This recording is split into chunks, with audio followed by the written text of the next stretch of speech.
दोस्तों, स्वागत है आपका हमारे चैनल आर.के. वर्मा में बुलाखीराम नाई और गंगाराम पटेल की एक और नई मजेदार कहानी, सिंदबाद जहाजी। वीडियो को पूरा जरूर देखें।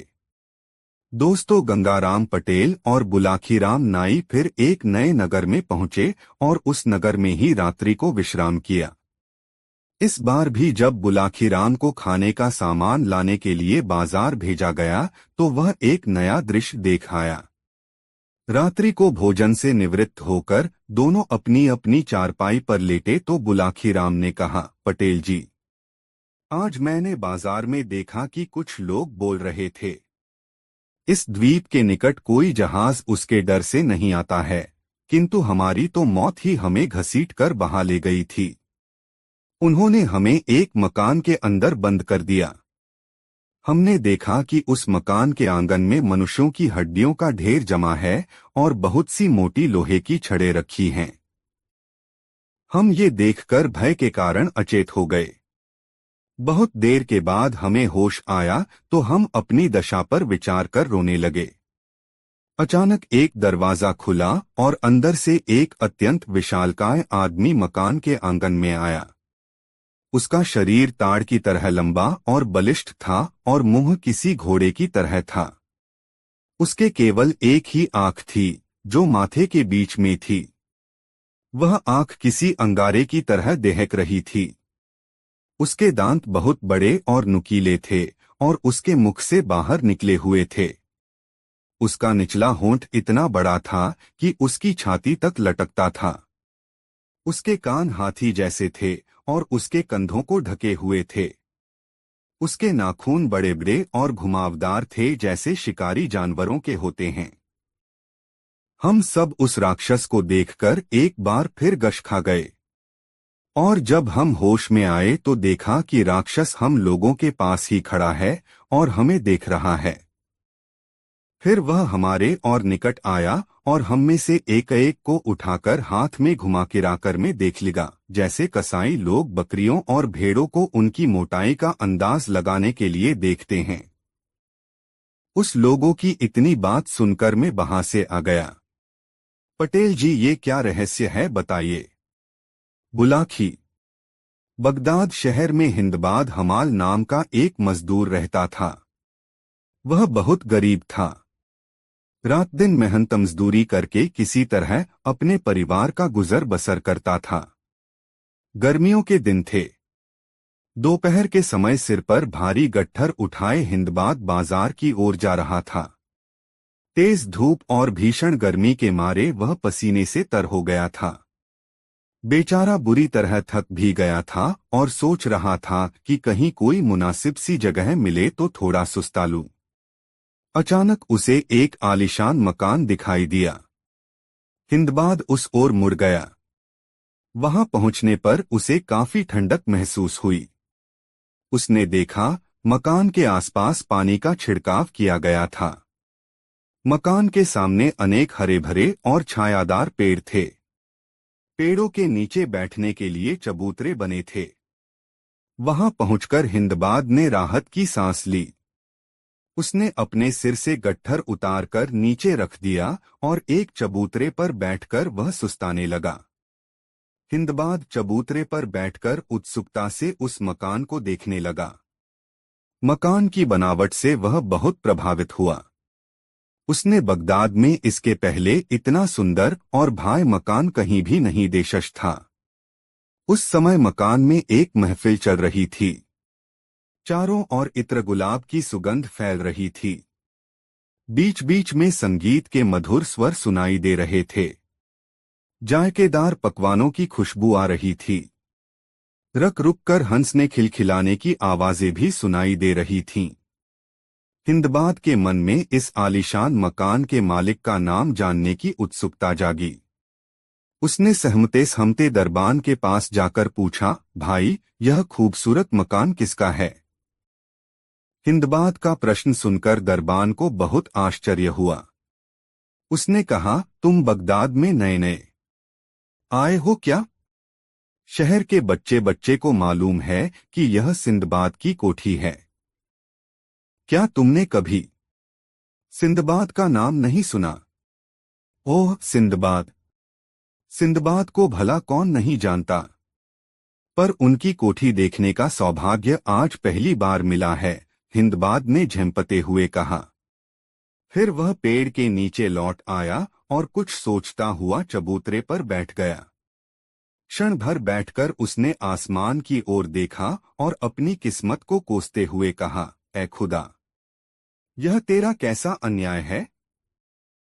तूने सिंदबाद सेठ को इतनी सारी दौलत दे डाली और मैं रात दिन मेहनत मजदूरी करता रहता हूँ, फिर भी मुझे भरपेट खाना नहीं मिलता।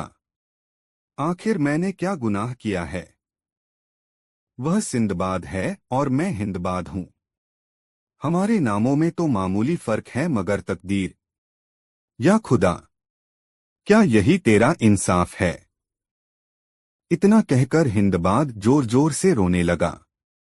उधर कोठी में सिंदबाद मेहमानों के साथ गपशप में व्यस्त था। एकाएक उसे किसी के रोने की आवाज सुनाई दी। उसने दरबान को बुलाकर कहा, बाहर कौन रो रहा है, उसे मेरे पास ले आओ। दरबान हिंदबाद के पास जाकर बोला, सुनो भाई, मेरे मालिक तुम्हें बुला रहे हैं, मेरे साथ अंदर चलो। यह सुनकर हिंदबाद बहुत घबराया। घबराकर उसने पूछा, क्यों भाई, तुम्हारे मालिक क्यों बुला रहे हैं मुझे, मेरा क्या कसूर है। अरे भाई डरो मत, इसमें घबराने वाली कोई बात नहीं है। वह डरता डरता दरबान के साथ कोठी में दाखिल हुआ। भीतर जाकर दीवान खाने की भव्यता देखकर हिंदबाद स्तब्ध सा रह गया। नक्काशीदार मेज, कुर्सियां, नरमनरम गद्दे वाले पलंग, रेशमी कालीन, बड़े बड़े झाड़फानूस और चमचमाती हुई दीवारें, सब कुछ बहुत ही आकर्षक था। दीवान खाने से लगा हुआ एक सुंदर भोजनालय था। साफ सुथरे फर्श पर दस्तरखान लगा हुआ था। उस पर बिछी रेशमी चादर पर चांदी की थालियों में तरह तरह के स्वादिष्ट व्यंजन सजे हुए थे। दस्तरखान के दोनों ओर सजेधजे मेहमान भोजन करने बैठे थे। हिंदबाद की और आगे बढ़ने की हिम्मत न हुई। वह वहीं ठिठक गया। हिंदबाद को इशारे से अपने पास बुलाते हुए सिंदबाद ने कहा, आओ भाई, सिंदबाद तुम्हें भोजन के लिए आमंत्रित करता है। आज का खाना तुम मेरे साथ बैठकर खाओगे, आओ। यह सुनकर हिंदबाद को बड़ा आश्चर्य हुआ। साथ ही उसे शर्मिंदगी भी महसूस हुई। उसने सोचा, कहाँ उस जैसा एक साधारण मजदूर और कहाँ सिंदबाद। उसने अपने फटे पुराने कपड़ों पर नजर डाली। उसे और अधिक शर्म आने लगी। क्या सचमुच सिंदबाद उसे इतना सम्मान दे रहा है, या वह उसकी हंसी उड़ा रहा है। उसकी समझ में कुछ नहीं आ रहा था। उसकी झिझक भांपकर सिंदबाद तुरंत अपनी जगह से उठा और हिंदबाद के पास आ गया। फिर उसका हाथ पकड़कर उसे भोजन कक्ष में ले गया और बड़े आदर के साथ अपनी बगल में बिठाया तथा बोला, मेरे दोस्त, सब कुछ भूलकर पहले खाना खाओ। फिर हिंदबाद ने सिंदबाद और मेहमानों के साथ छक्कर भोजन किया। मेहमानों को विदा कर सिंदबाद हिंदबाद को अपने कमरे में ले गया। उसने हिंदबाद से पूछा, भाई, सुना है तुम्हें अल्लाह से बहुत शिकायत है, क्या बात है, जरा मुझे भी बताओ। हिंदबाद ने झेंपते हुए कहा, हुजूर, मुझसे गलती हो गई, मुझे माफ कर दीजिए। सिंदबाद ने मुस्कराते हुए कहा, घबराओ नहीं, मैंने तुम्हें डांटने, फटकारने या माफी मंगवाने के लिए यहां नहीं बुलाया है, बल्कि मैं तुम्हें यह बताना चाहता हूं कि यह सारी संपत्ति मुझे कैसे मिली है। भाई, खुदा ने इतनी धन दौलत मुझे यूं ही नहीं दे दी है। इसे पाने के लिए मुझे जीतोड़ मेहनत करनी पड़ी है, अपनी जान जोखिम में डालनी पड़ी है, कई बार मौत से जूझना पड़ा है। सिंदबाद हिंदबाद को पान देते हुए बोला, यह धन दौलत प्राप्त करने के लिए मैंने 7-7 बार समुद्री यात्राएं की हैं। मुझे ऐसी ऐसी विकट परिस्थितियों से जूझना पड़ा है कि सुनने वालों के रोंगटे खड़े हो जाएं। कई बार तो मैं मरते मरते बचा, लेकिन मैंने हर आफत का बहादुरी के साथ सामना किया। इससे मेरी हिम्मत बढ़ती चली गई और मैं और भी ज्यादा साहसी बनता गया। अगर तुम्हें फुर्सत हो तो मैं अपनी एक समुद्री यात्रा की साहसिक कहानी तुम्हें सुनाऊं। बोलो, क्या तुम सुनना पसंद करोगे? सिंदबाद की बातें सुनकर हिंदबाद बहुत खुश हुआ। उसने कहा, इतनी साहस भरी घटनाएं भला कौन नहीं सुनना चाहेगा? सुनाइए हुजूर, मैं तो इसे अपना सौभाग्य मानूंगा। हिंदबाद की उत्सुकता देखकर सिंदबाद पुराने दिनों की याद में खो गया। उसके दिमाग में एक एक कर दृश्य उभरने लगे। उसने अपनी साहस भरी एक समुद्री यात्रा की कहानी शुरू की। अपनी पहली समुद्री यात्रा में मैंने बहुत धन कमाया था। यह दौलत मेरी जिंदगी भर के लिए काफी थी। इसके बाद मैं बहुत सुख और ऐशो आराम से रहने लगा। मेरे पास इतनी दौलत हो गई थी कि अब मुझे किसी तरह का काम करने की जरूरत नहीं रह गई थी। लेकिन मैं ठहरा साहसी और मेहनती आदमी, इसलिए मुझे आराम की जिंदगी बिल्कुल रास नहीं आई। फिर मैंने दूसरी यात्रा की। दूसरी यात्रा में मैं बड़ी मुश्किल से बचा, किंतु उस यात्रा में मुझे काफी धन प्राप्त हुआ। मगर तीसरी यात्रा, ओह, तीसरी यात्रा याद करके तो आज भी मेरी रूह कांप जाती है। अपनी 2 यात्राओं से लौटने के बाद घर आकर मैं सुखपूर्वक रहने लगा। कुछ ही दिनों में मैं पिछली 2 यात्राओं के कष्ट और संकट भूल गया और तीसरी यात्रा की तैयारी शुरू कर दी।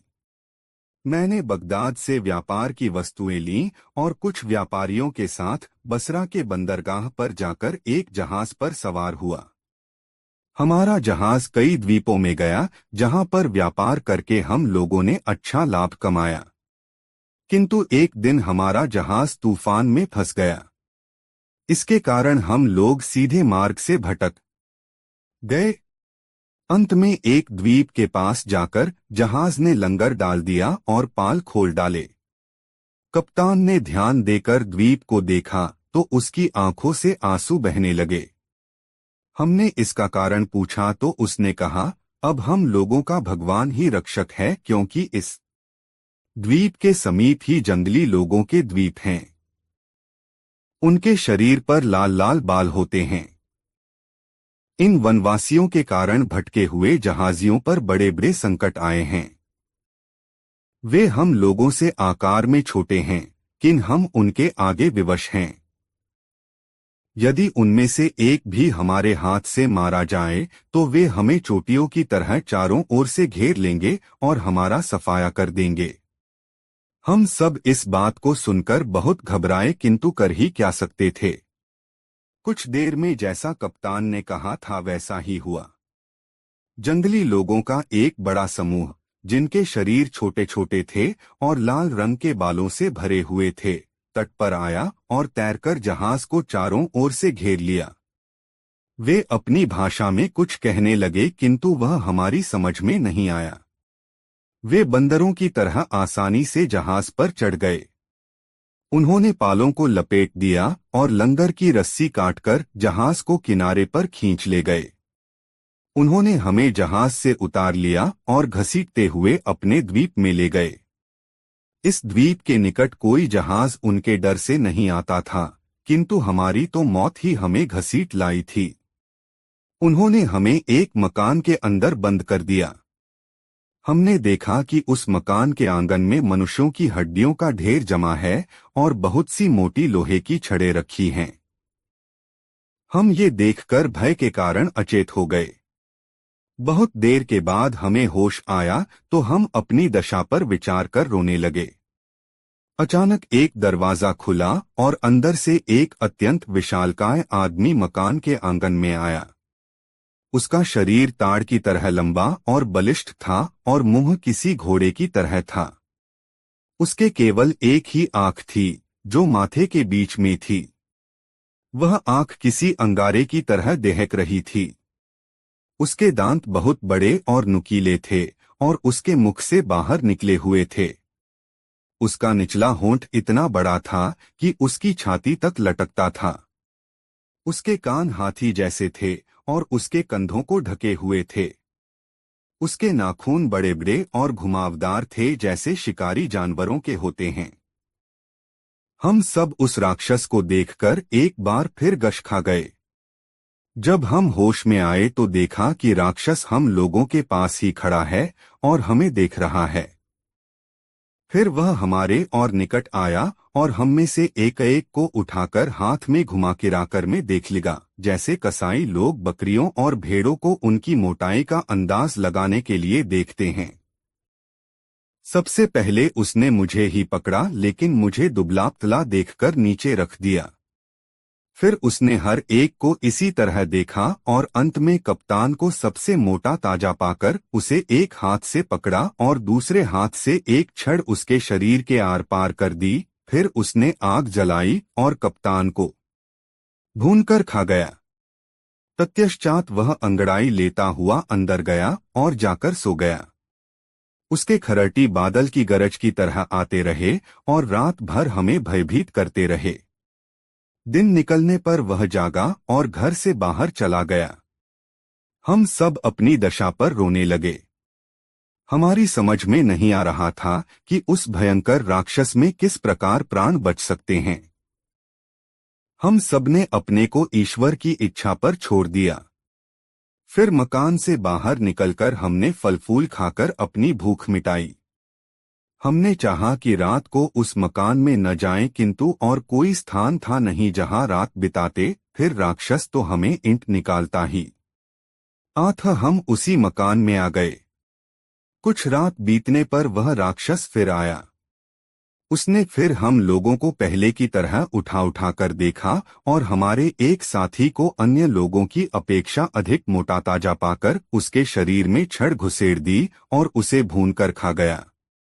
सवेरे जब वह बाहर गया तो हम लोग भी बाहर निकले। हमारे कई साथियों ने कहा, इस प्रकार की कष्टदायक मृत्यु से तो अच्छा है कि हम लोग समुद्र में डूब मरें, किंतु हम में से एक ने कहा, आत्महत्या करना कायरता है। आत्महत्या तो बुजदिल किया करते हैं। बेहतर होगा कि हम कोई और रास्ता ढूंढे। काफी देर बाद मुझे एक उपाय सूझा। मैंने अपने साथियों से कहा, देखो, यहाँ सागर तट पर बहुत सी लकड़ियाँ और रस्सियाँ मौजूद हैं। क्यों न हम लोग इनकी 4-5 नावें बना लें और किसी जगह छुपाकर रख दें। यदि किसी प्रकार अवसर मिला तो हम उन पर बैठकर भाग निकलेंगे। राक्षस के हाथों मरने से तो वह मौत कहीं अच्छी होगी।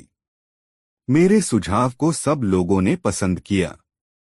हम लोगों को नाव बनाना आता था और हमने दिन भर में 4-5 छोटी छोटी नावें बना लीं, जिनमें 3-3 आदमी आ सकते थे।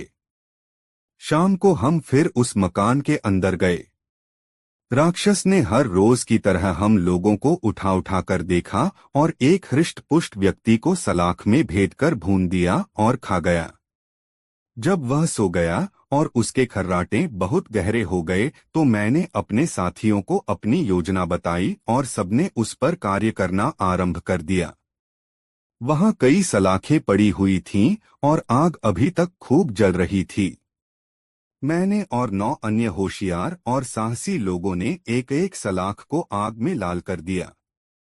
फिर उन सलाखों को हम सभी ने राक्षस की आंख में घुसेड़ दिया, जिससे वह बिल्कुल अंधा हो गया। उसने अपने हाथ इधर उधर भारने शुरू कर दिए। हम लोग उससे बचकर कोनों में जा छुपे। अगर वह किसी को पा जाता तो कथा हो खा जाता। फिर वह चिंघाड़ता हुआ मकान से बाहर भाग गया और हम लोग समुद्र को जाता तो कल्या उन नावों पर चढ़ गए हमने पहले से बना रखा था। हम चाहते थे कि सवेरा होने पर यात्रा आरंभ करें।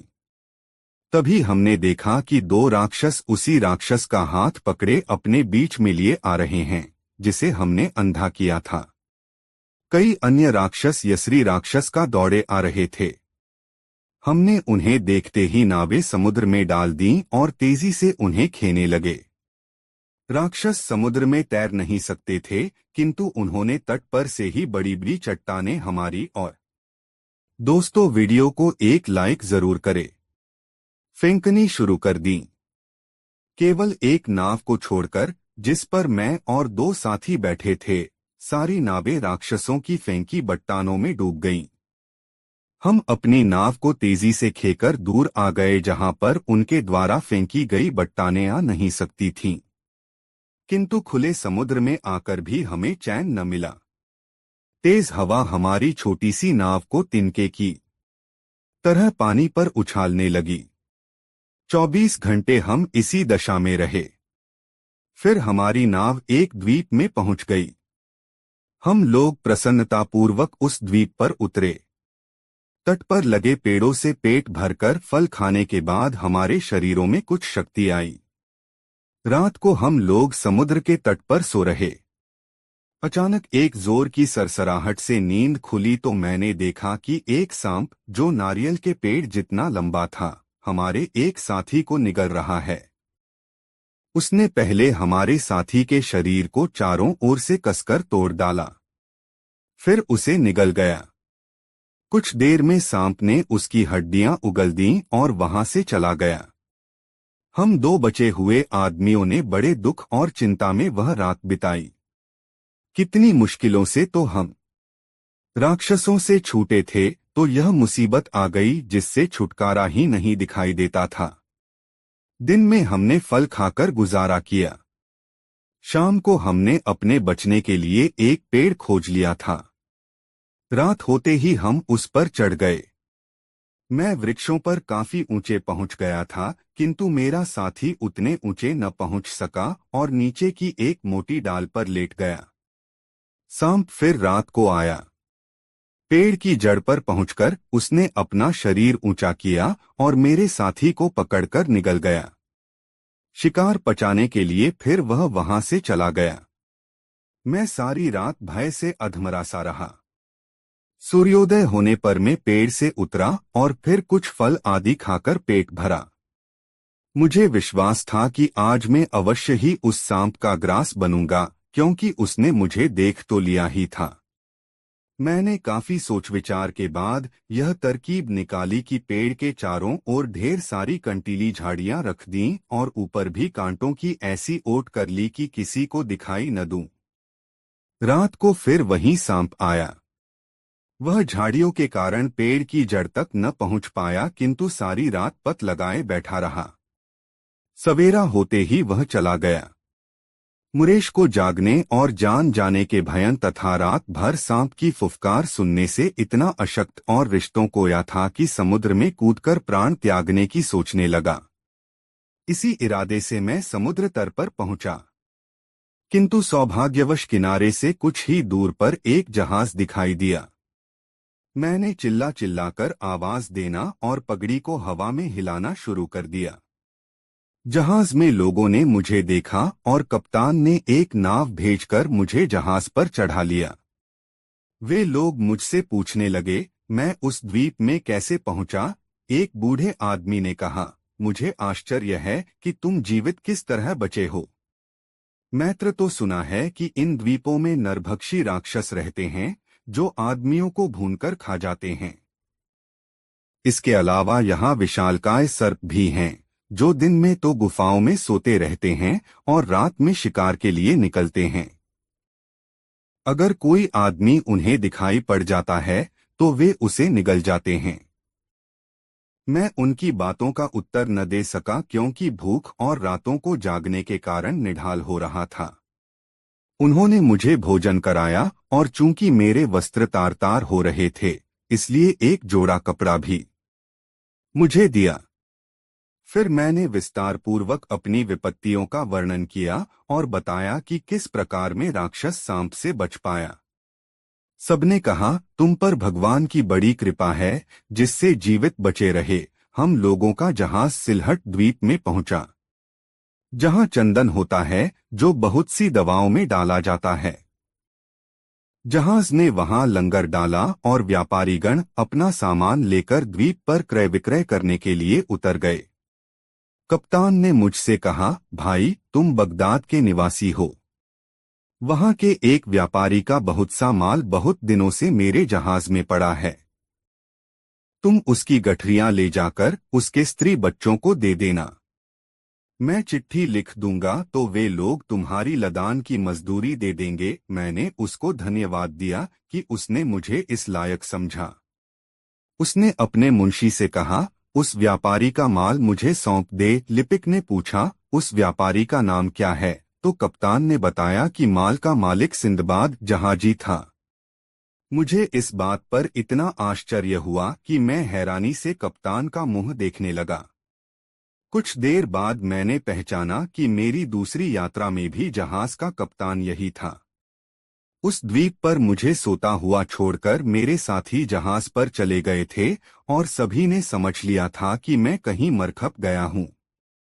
यद्यपि इस घटना को बीते बहुत दिन नहीं हुए थे, तथापि इधर लगातार पड़ने वाली विपत्तियों के कारण मेरे चेहरे का रंग और हुलिया इतना बदल गया था कि कप्तान मुझे पहचान नहीं सका।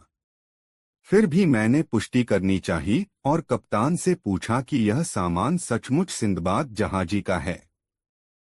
कप्तान ने कहा, यह सामान निःसंदेह सिंदबाद का है। वह बगदाद का निवासी था और बसरा बंदरगाह से हमारे जहाज पर माल लेकर चढ़ा था। एक दिन हम लोग एक द्वीप पर पहुंचे और जहाज का लंगर डाला ताकि द्वीप से मीठा पानी लेकर जहाज पर भर लें। कई व्यापारी भी घूमने फिरने के लिए उतर गए। उनमें सिंदबाद भी था। कुछ देर में अन्य लोग तो जहाज पर आ गए, लेकिन सिंदबाद में आया। मैंने 4 घड़ी तक उसकी राह देखो, किंतु जब हवा अनुकूल देखी तो मैंने पाल खोल दिए और जहाज को आगे बढ़ा दिया। मैंने पूछा, क्या तुम्हें पूरा विश्वास है कि सिंदबाद मर गया है? कप्तान ने कहा, मुझे इसमें कोई संदेह नहीं है कि सिंदबाद अब दुनिया में नहीं है। मैंने उससे कहा, तुम मुझे पूरे ध्यान से देखो और पहचानो कि मैं ही सिंदबाद हूं कि नहीं।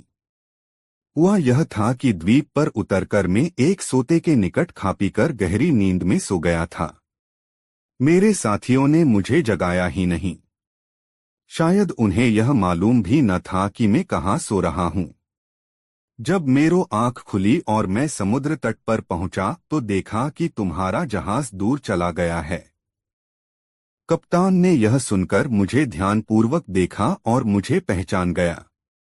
उसने मुझे गले लगाया और भगवान को धन्यवाद दिया कि मैं जीवित हूँ, हालांकि वह मुझे मरा हुआ समझ रहा था। उसने कहा, तुम्हारे माल को भी मैंने हर जगह व्यापार में लगाया और इस पर हर सौदे में मुनाफा हुआ है। कप्तान ने आगे कहा, अब मैं तुम्हारे माल को तुम्हारे मुनाफे के साथ तुम्हें सौंपता हूँ। वह कहकर उसने मुझे मेरी गठरियां सौंप दी और वह नगद राशि भी दे दी जो मेरे माल के व्यापार के लाभ के रूप में उसके पास थी। मुझे यह सब मिलने की कोई आशा नहीं थी, इसलिए मैंने भगवान को लाख लाख धन्यवाद दिया। फिर हमारा जहाज सिलहट द्वीप से अन्य द्वीपों में पहुंचा, जहां से हम लोगों ने दालचीनी आदि खरीदी। हमने दूर दूर की यात्रा की। एक जगह हमने इतने बड़े कछुए देखे जिनकी लंबाई चौड़ाई 50-50 हाथ की थी और अजीब मछलियां भी जो गाय की तरह दूध देती थीं। कछुओं का चमड़ा बहुत कड़ा होता है। उनकी डालें बनाई जाती हैं। हमने एक और अजीब किस्म की मछलियां देखो, इनका रंग और मुंह ऊंट जैसा होता है। घूमते घूमते हमारा जहाज बसरा के बंदरगाह में पहुंचा। वहां से मैं बगदाद आ गया। मैंने कुशलक्षेम से अपने घर आने पर खुदा का लाख लाख शुक्रिया अदा किया। इस खुशी में मैंने बहुत सा धन भिखारियों तथा निर्धनों की सहायतार्थ दिया। इस यात्रा में मुझे काफी लाभ हुआ। अपनी तीसरी रोमांचक यात्रा का वर्णन समाप्त करके सिंदबाद ने हिंदबाद को 100 दीनार देकर विदा कर दिया। इतना कहकर पटेल ने कुछ क्षण के लिए विराम लिया, फिर बोले, उम्मीद है अब तेरी शंका का निवारण हो गया होगा। आथ अब स्वयं भी सो रहा और मुझे भी सोने दे। रात काफी बीत चुकी है। बुलाखीराम की शंका का निवारण हो चुका था। दोस्तों, वीडियो को एक लाइक जरूर करें और कमेंट में बताएं कहानी कैसी लगी।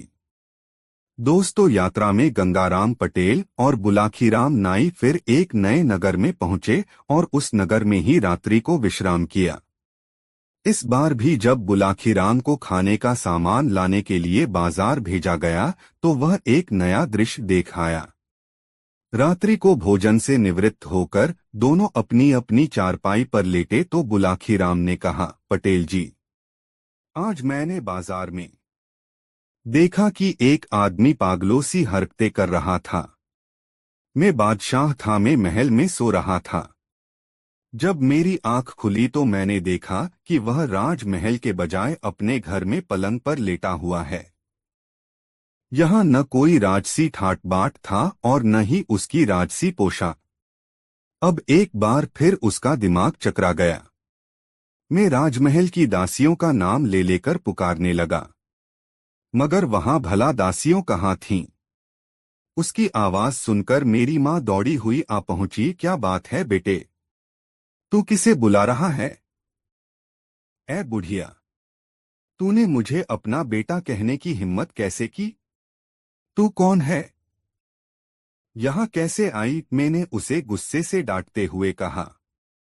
मेरा यह बर्ताव देखकर मेरी माँ हक्की बक्की रह गई।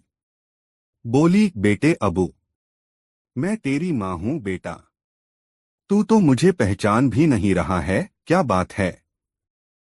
या अल्लाह, ये मेरे बेटे को क्या हो गया? मैं अबू हसन नहीं, बादशाह हूँ बादशाह, मैंने जवाब दिया। मेरा यह विचित्र बर्ताव देखकर माँ बुरी तरह घबरा गई। पटेल जी, यह क्या रहस्य है और बाद में क्या हुआ? बुलाखी, बगदाद में हारून रशीद नाम का एक बादशाह राज्य करता था। उसके राज्य में एक धनाढ्य सौदागर रहता था। उसके पास अपार धन था। सौदागर का एक बेटा था जिसका नाम था अबू हसन। अबू हसन का पालन पोषण बहुत लाड़ प्यार में हुआ था। बचपन में उसकी हर इच्छा पूरी की जाती थी। इसलिए अबू हसन बड़ा ही शाह खर्च निकला। वह छोटी छोटी चीजों पर भी पानी की तरह पैसा बहाया करता था। अबू हसन के माँ बाप उसकी इस आदत से बेहद परेशान थे, लेकिन बेटे की नाराजगी की वजह से वे उसे टोकते तक न थे। सौदागर अब बहुत बूढ़ा हो चुका था। एक बार वह गंभीर रूप से बीमार पड़ गया। बड़े बड़े वैद्य हकीमों से इलाज कराया गया, लेकिन कोई फायदा नहीं हुआ। सौदागर को लगा कि अब उसका अंतिम समय निकट आ गया है। उसने अबू हसन को अपने पास बुलाकर कहा, देखो बेटे, मेरा आखिरी समय आ गया है। मेरे पास इतनी दौलत है कि तुम्हारी पूरी जिंदगी के लिए काफी है। यह सारी दौलत अब तुम्हारी है, लेकिन इस वक्त मैं तुम्हें अपनी आधी दौलत के इस्तेमाल की ही इजाजत देता हूं। बाकी की आधी दौलत को हाथ लगाने का तुम्हें अधिकार नहीं होगा।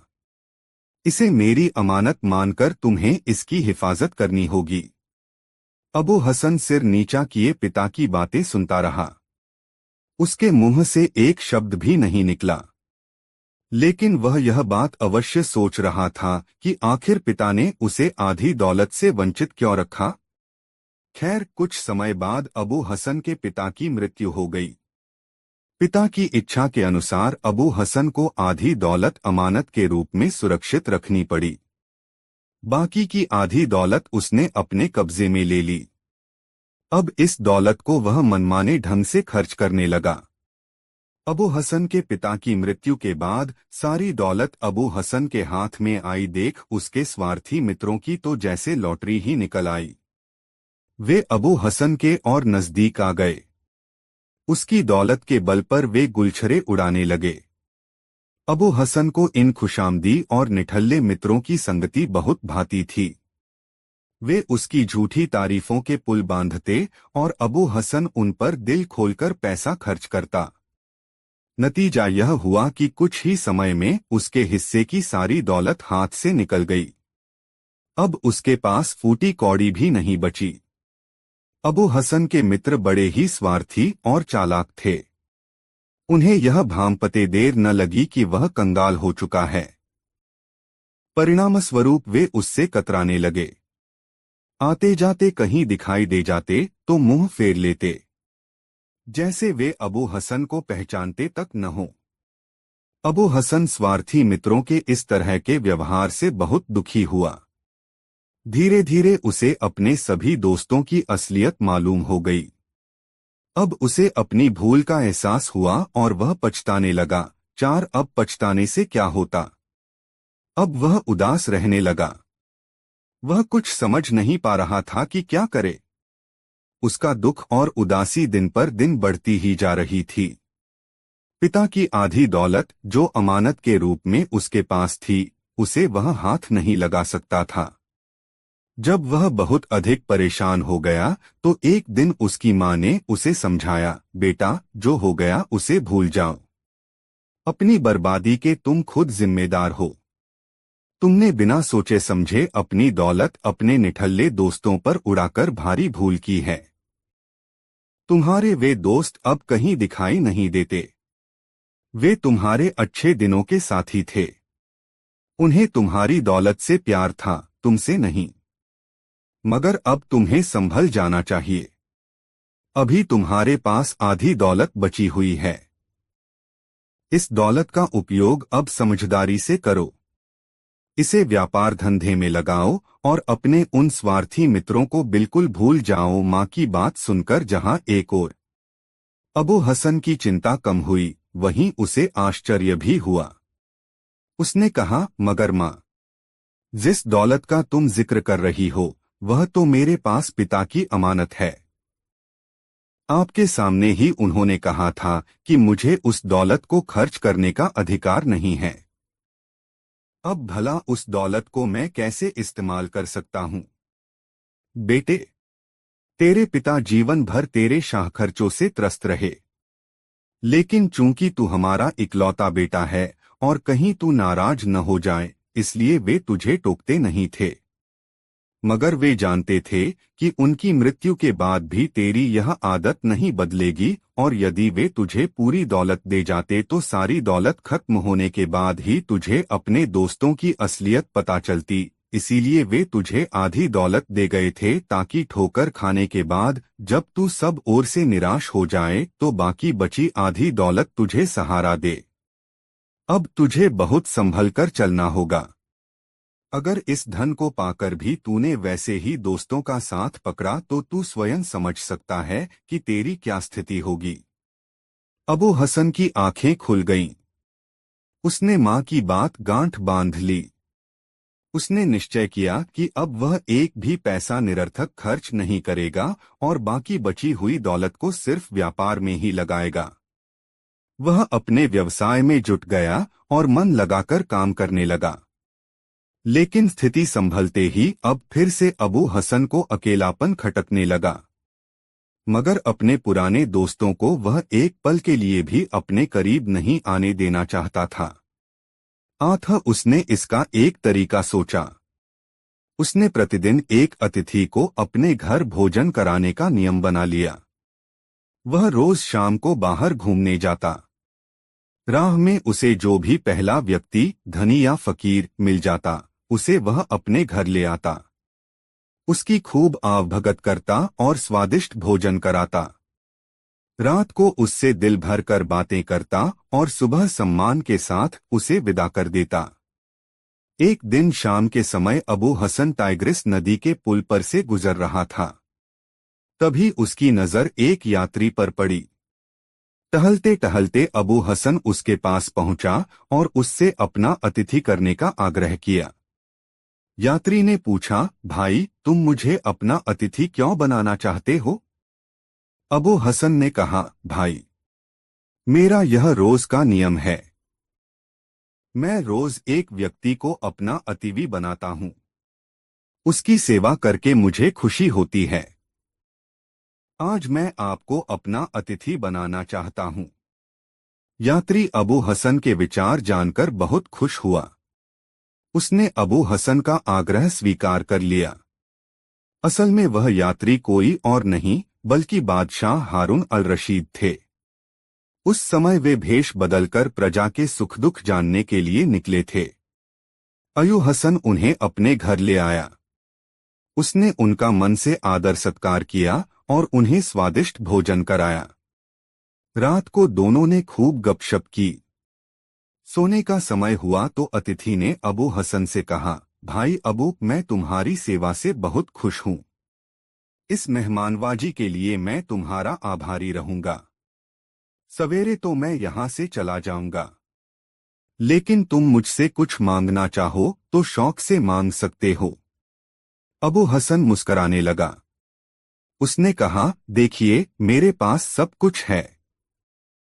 मुझे आपसे कुछ भी नहीं चाहिए। हाँ, मेरी एक इच्छा जरूर है जो अब तक पूरी नहीं हो सकी है, पर वह ऐसी है जिसे कोई पूरी कर भी नहीं सकता। ऐसी कौन सी इच्छा है? मुझे भी तो बताओ, अतिथि ने उत्सुकता से पूछा। इस शहर के पश्चिमी छोर पर एक मस्जिद है।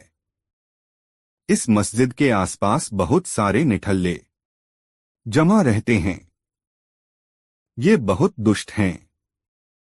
ये लोगों को आपस में लड़ाते रहते हैं और उनकी निंदा करते हैं। कभी कभी ये भोले भाले लोगों को लूट भी लेते हैं। मुझे उनकी यह हरकत बिल्कुल पसंद नहीं है, मगर क्या करूं? मजबूर हूं।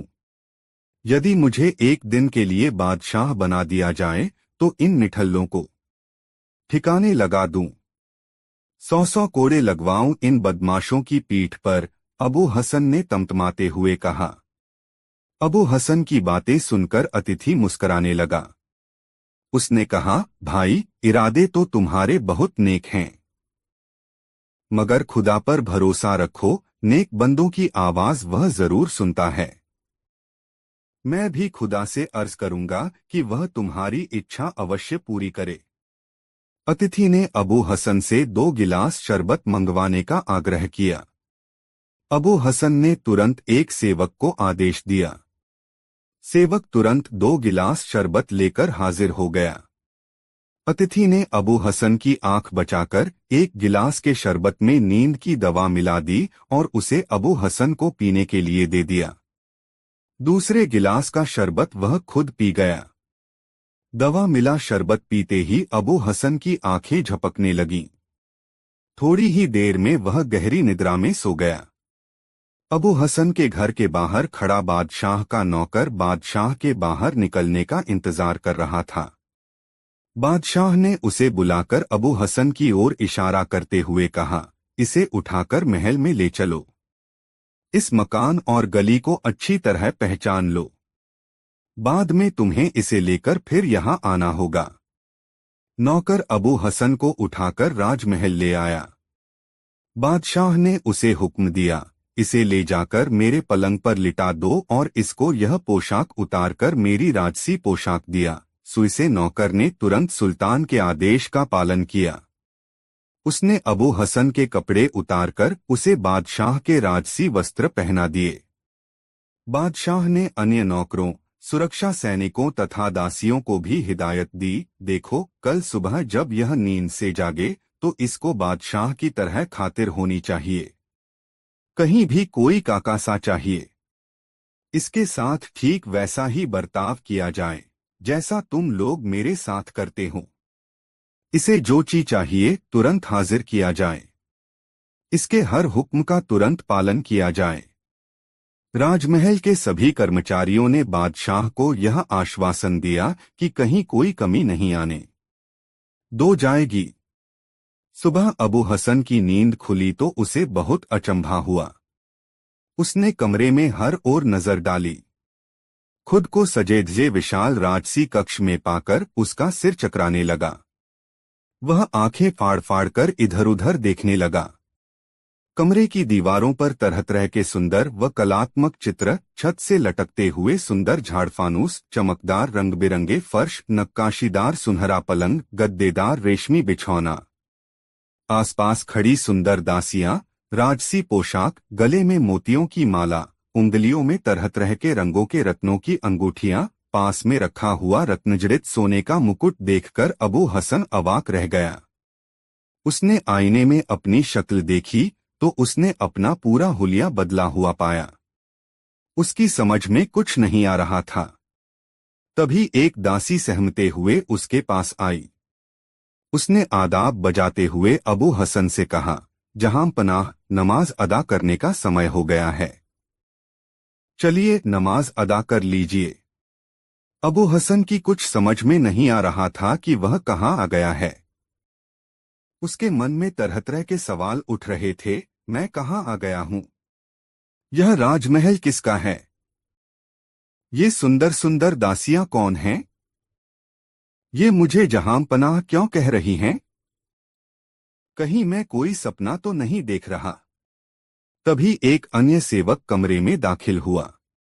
आदाब बजाकर उसने कहा, हुजूर, शहर के अमीर उमरा दीवान खाने में आपका इंतजार कर रहे हैं। चलिए सरकार, नमाज अदा कर लीजिए। अब अबू हसन को विश्वास हो गया कि वह सपना नहीं देख रहा है, बल्कि यह हकीकत है। उसने सेवक से कहा, तुम किससे बात कर रहे हो? सरकार, आप ही से तो, सेवक ने झेंपते हुए जवाब दिया।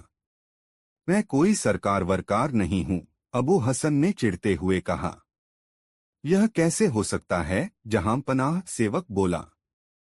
कौन जहां पनाह? मैं जहां पनाह नहीं हूँ भाई, अबू हसन झुंझला उठा। सरकार, आप कैसी बातें कर रहे हैं? आप जहां पनाह ही तो हैं। मैं वर्षों से आपकी खिदमत बजाता आ रहा हूँ। अपने सेवक से आज कैसी बातें कर रहे हैं आप? आपको आज ही क्या गया है हुजूर? सेवक ने घबराए हुए स्वर में कहा। अबू हसन को लगा कहीं वह पागल न हो जाए। वह पलंग से नीचे कूद पड़ा। उसने एक दासी को इशारे से अपने पास बुलाया और उसके मुंह में उंगली डालते हुए कहा, जरा जोर से काटो तो मेरी इस उंगली को। दासी ने शर्माते हुए उसकी उंगली पर अपने दांत जमा दिए। अबू हसन दर्द से चीख पड़ा। उसने मन ही मन सोचा, है तो यह सपना नहीं है। इसके बाद उसने उलझन में पड़े पड़े ही दीवान खाने में जाकर अमीर उमराओं के साथ नमाज अदा की। तत्पश्चात दासियों ने उसे राजसी वस्त्रों से अलंकृत किया, उसे राज मुकुट पहनाया। फिर सुरक्षा कर्मचारी उसे लेकर दरबार में पहुंचे। उसने दरबारियों का अभिवादन स्वीकार किया। इसके बाद वह राज सिंहासन पर विराजमान हो गया। इस दौरान असली बादशाह हारून अल रशीद छिप छिपकर यह नाटक देखते रहे। कुछ देर बाद दरबार की कार्यवाही शुरू हुई। फरियादी बारी बारी से अपनी शिकायतें लेकर दरबार में हाजिर होने लगे। अबू हसन ने अपनी समझ के अनुसार हर मुकदमे का फैसला सुनाया। बादशाह हारून अल रशीद उसके खट्टे मीठे फैसले सुनकर मुस्कराते और मजे लेते रहे। मुकदमों से फुर्सत मिली तो अबू हसन ने सिपहसालार को अपने पास बुलाया और कहा, अपने कुछ रक्षकों को लेकर शहर के पश्चिमी छोर वाली पुरानी मस्जिद पर तुरंत जाओ। उस मस्जिद के पास तुम्हें अनेक निठल्ले बैठे हुए दिखाई देंगे। उन सबको पकड़ लेना, मगर ध्यान रहे इनमें से कोई भी भाग कर जाने न पाए। हर निठल्ले की पीठ पर 100 कोड़े लगाना। फिर उन्हें गों पर बिठाकर पूरे शहर में घुमाना और लोगों को बताना कि इन्होंने लोगों को ठगा है, इसलिए इनको यह हालत की गई है। लोगों को यह चेतावनी भी देना कि भविष्य में जो भी व्यक्ति अपने स्वार्थ के लिए भोले भाले लोगों को ठगेगा अथवा सताएगा, उसको यही सजा दी जाएगी। सिपहसालार उसका आदेश सुनकर पहले तो चौंक पड़ा, पर तुरंत ही जो हुक्म जहां पनाह कहकर अपने साथियों को लेकर निठल्लों को दंड देने रवाना हो गया। अबू हसन रात के वक्त अपने कमरे में सोने के लिए गया। दासी गिलास में स्वादिष्ट शरबत लेकर हाजिर हुई। जहां पनाह, शरबत हाजिर है। लाओ। अबू हसन दासी के हाथ से शरबत लेकर गटागट पी गया। बादशाह हारून रशीद के कहने पर दासी ने शरबत में नींद की दवा मिला दी थी। एक तो दिन भर का थका हुआ, दूसरे नींद की दवा का असर। अबू हसन जल्द ही खर्टी भरने लगा। अब पर्दे के पीछे छिपा हुआ बादशाह हारून रशीद प्रकट हुआ। उसे अपनी योजना की सफलता पर बहुत खुशी थी। बादशाह के आदेश पर सेवकों ने अबू हसन की राजसी पोशाक उतारकर उसे उसके कपड़े पहनाए। फिर वे उसे उसके घर छोड़ आए। नशे की खुमारी में अबू हसन दिन चढ़े तक सोता रहा। जब उसकी आंख खुली तो उसने देखा कि वह राजमहल के बजाय अपने घर में पलंग पर लेटा हुआ है। यहाँ न कोई राजसी ठाट बाट था और न ही उसकी राजसी पोशाक। अब एक बार फिर उसका दिमाग चकरा गया। वह राजमहल की दासियों का नाम ले लेकर पुकारने लगा, मगर वहां भला दासियों कहाँ थीं? उसकी आवाज सुनकर उसकी माँ दौड़ी हुई आ पहुंची। क्या बात है बेटे, तू किसे चुला रहा है? ए बुढ़िया, तूने मुझे अपना बेटा कहने की हिम्मत कैसे की? तू कौन है? यहाँ कैसे आई? अबू हसन ने उसे गुस्से से डांटते हुए कहा। अबू हसन का यह बर्ताव देखकर उसकी माँ हक्की बक्की रह गई। बोली, बेटे अबू, मैं तेरी माँ हूँ बेटा। तू तो मुझे पहचान भी नहीं रहा है, क्या बात है? या अल्लाह, ये मेरे बेटे को क्या हो गया? मैं अबू हसन नहीं, बादशाह हूँ बादशाह, अबू हसन ने जवाब दिया। अबू हसन का यह विचित्र बर्ताव देखकर माँ बुरी तरह घबरा गई। बेटे, ये तुझे क्या हो गया है? कोई सपना तो नहीं देख रहा है तू? आंखें तो खोल। तुझे मालूम है कल बादशाह ने मस्जिद के आसपास जमा रहने वाले निठल्लुओं की पीठ पर 100 कोड़े लगवाए हैं।